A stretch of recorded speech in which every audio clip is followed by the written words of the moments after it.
दोस्तों, भारत का सबसे बड़ा प्रोजेक्ट जिसके ऊपर 140 करोड़ लोगों की निर्भरता टिकी हुई है, उसको भारत की सभी राज्य सरकारें सीरियस ही नहीं ले रही। ये रिपोर्ट देखो। भारत में जितने भी नदियां हैं उनको आपस में इंटरलिंक किया जा रहा है under interlinking of river scheme. अब ये भारत के लिए कितना जरूरी है उसको हम आगे और ज्यादा डिटेल में समझेंगे, लेकिन उससे पहले इस रिपोर्ट में लिखा क्या है उसको समझ लेते हैं। देश की पार्लियामेंट पैनल ने अपने रिपोर्ट में पाया कि सेंट्रल गवर्नमेंट अपनी तरफ से बजट में इस प्रोजेक्ट के लिए लगातार फंड अलोकेट कर रही है, लेकिन जो राज्य सरकारें हैं जिनके ऊपर सबसे बड़ी जिम्मेदारी है इस प्रोजेक्ट को इम्प्लीमेंट करने की, वो पैसे खर्च ही नहीं कर रहे हैं। सेंट्रल गवर्नमेंट ने बजट में 1800 करोड़ रुपए अलोकेट किया, लेकिन जो राज्य सरकारें थी इन्होंने सिर्फ 450 करोड़ रुपए का ही काम किया है ना। ये काफी बड़ा सवाल खड़ा करता है हमारे सामने कि आखिर हम क्या इस तरह से डेवलपमेंट कर पाएंगे, क्योंकि इंडिया में प्रोजेक्ट का डिले होना आम बात हो चुकी है। डिफरेंट एजेंसीज और डिफरेंट स्टेट्स गवर्नमेंट के बीच कोई तालमेल नहीं दिखता। जब हम फंड अलोकेट के बावजूद उसको खर्च नहीं कर पा रहे हैं तो यहाँ हमारे सिस्टम पे एक बड़ा सवाल जरूर खड़ा होता है। सेंट्रल गवर्नमेंट और स्टेट गवर्नमेंट के बीच कोई कोऑर्डिनेशन देखने को नहीं मिलती। इवन जो 2 या उससे ज्यादा राज्य सरकारें हैं उनके बीच भी मतभेद होते रहते हैं। इन राज्य सरकारों को ये समझना चाहिए कि इस प्रोजेक्ट की इम्पोर्टेंस कितनी ज्यादा है। इस प्रोजेक्ट पे ही हमारा फ्यूचर टिका हुआ है, तो इस प्रोजेक्ट की इम्पोर्टेंस कितनी बड़ी है और कौन कौन से राज्य हैं जिनकी वजह से काम स्लो हो रहा है, चलिए इसको पूरी डिटेलिंग के साथ समझते हैं।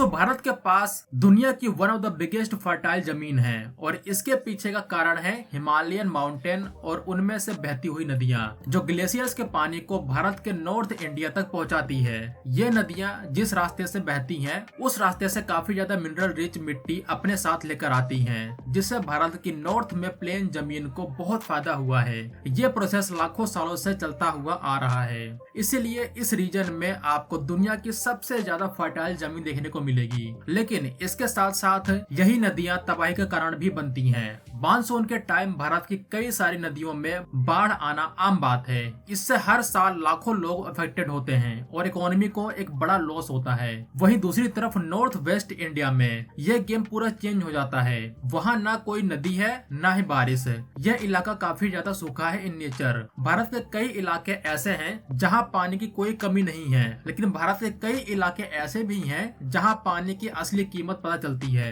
बट जहां हमारे पास पानी की कोई कमी भी नहीं है वहां पे भी उसको सही से यूटिलाइज नहीं किया जा रहा। इनफैक्ट हम अपने पानी को और ज्यादा पोल्यूटेड कर रहे हैं। हमारी नदियों का काफी ज्यादा मीठा पानी हर साल समुद्र में चला जाता है। यह रिपोर्ट नीति आयोग की है जो 2019 में पब्लिश हुई थी। इसमें कहा गया है कि इंडिया में 60 करोड़ लोग high to extreme water stress का सामना कर रहे हैं। 60 करोड़ लोग, ये एक बड़ा नंबर है। ये कई बड़े देशों की आबादी से भी ज्यादा है। और यही नहीं, जो वाटर हमारे घरों में आता है उसकी क्वालिटी पे भी बड़ा सवाल खड़ा किया गया है। इस रिपोर्ट में इंडिया दुनिया की 122 कंट्रीज की लिस्ट में 120वें नंबर पर आता है वाटर क्वालिटी इंडेक्स में।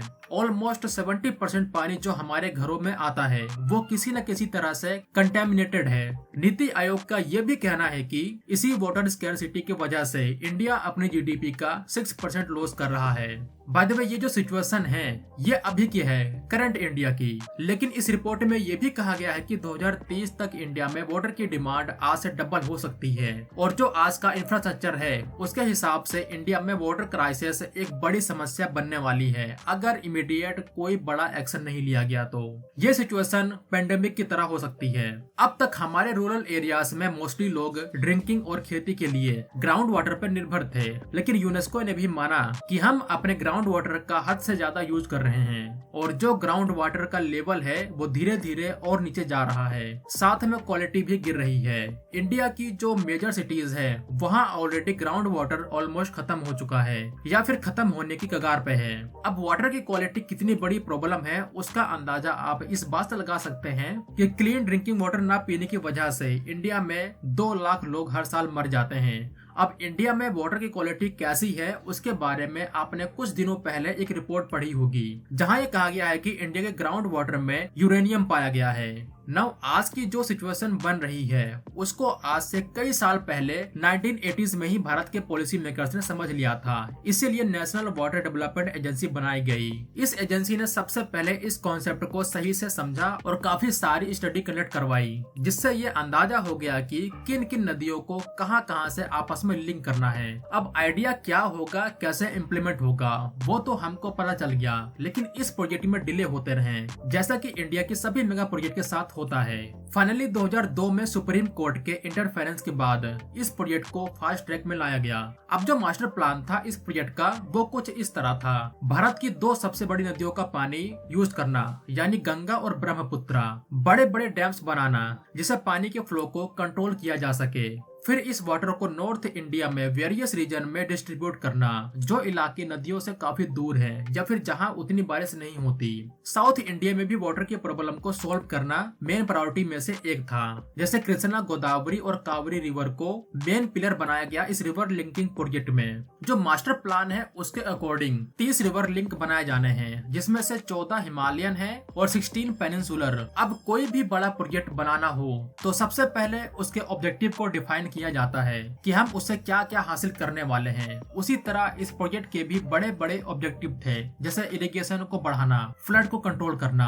यानी मान लो एक नदी है, उसमें काफी ज्यादा पानी आ चुका है जिसकी वजह से फ्लड आ सकता है। इस सिचुएशन में वहां से पानी को दूसरी नदियों में डाइवर्ट किया जाएगा जहां फ्लड के कोई चांस नहीं है। सूखे की समस्या को सोल्व करना, इससे बुंदेलखंड और राजस्थान को आराम से पानी की सप्लाई होने वाली है बिना किसी रुकावट के। और इन सब के अलावा इससे काफी ज्यादा रिन्यूएबल हाइड्रो पावर जनरेट होने वाला है, जिसकी अभी के टाइम इंडिया को सबसे ज्यादा जरूरत है। ये प्रोजेक्ट काफी ज्यादा ग्रैंड है, इसीलिए इसका बजट भी ग्रैंड ही है। ऑलमोस्ट 5 से 11 लाख करोड़ रुपए का बजट है इस प्रोजेक्ट का। अगर आप इसको डॉलर में कन्वर्ट करते हैं तो ये 130 बिलियन डॉलर के अराउंड बनेगा। इतने बजट में तो देश के सभी बुलेट ट्रेन कॉरिडोर आसानी से बन सकते हैं। इस फंड को अलग अलग राज्यों में अलग अलग प्रोजेक्ट में डिस्ट्रीब्यूट किया जा रहा है। सो अभी के टाइम केन बेतवा सबसे बड़ा प्रोजेक्ट है जो अंडर कंस्ट्रक्शन है। इस प्रोजेक्ट का फाउंडेशन स्टोन खुद देश के प्रधानमंत्री नरेंद्र मोदी जी ने रखा था दिसंबर 2024 को, और इसको कंप्लीट करने का टारगेट 2030 का है। लेकिन जो खबर आ रही है कि राज्य सरकारें पैसा खर्च नहीं कर पा रही, तो इससे इस प्रोजेक्ट में डिले आ सकता है। देखो, यहाँ ऐसे प्रोजेक्ट को इम्प्लीमेंट करना मुश्किल हो जाता है, क्योंकि एक रिवर सिर्फ एक राज्य की नहीं होती, वो कई राज्यों में फ्लो करती है, जैसे केन बेतवा। इसमें उत्तर प्रदेश के साथ साथ मध्य प्रदेश भी शामिल है। अब बिना दोनों राज्यों के कोऑर्डिनेशन से इस प्रोजेक्ट को टाइम के साथ कंप्लीट नहीं किया जा सकता। उसी तरह Godavari Krishna river linking project में भी मुश्किलें आ रही हैं, क्योंकि ये नदियां महाराष्ट्र, तेलंगाना, आंध्र प्रदेश, कर्नाटका के साथ साथ तमिलनाडु को भी जोड़ती है। यहाँ इन राज्य सरकारों में सबसे बड़ा मतभेद इसी बात को लेकर होता है कि कौन राज्य कितना पानी अपने पास रखेगा।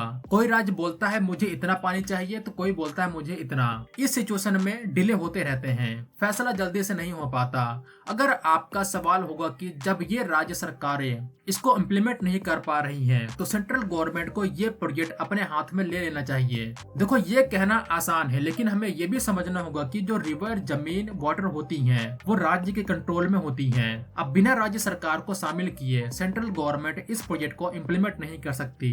कुल मिला के हमारी राज्य सरकारों के बीच कोऑर्डिनेशन की कमी सिंपल तौर पे दिखाई देती है, और मेरा मानना है इस चीज को जल्द से जल्द सॉल्व करना चाहिए और आपस में कोऑर्डिनेशन बनाना चाहिए। इससे ये सभी प्रोजेक्ट जल्द से जल्द बन सकते हैं और इंडिया में मेजर प्रॉब्लम को सॉल्व किया जा सकता है।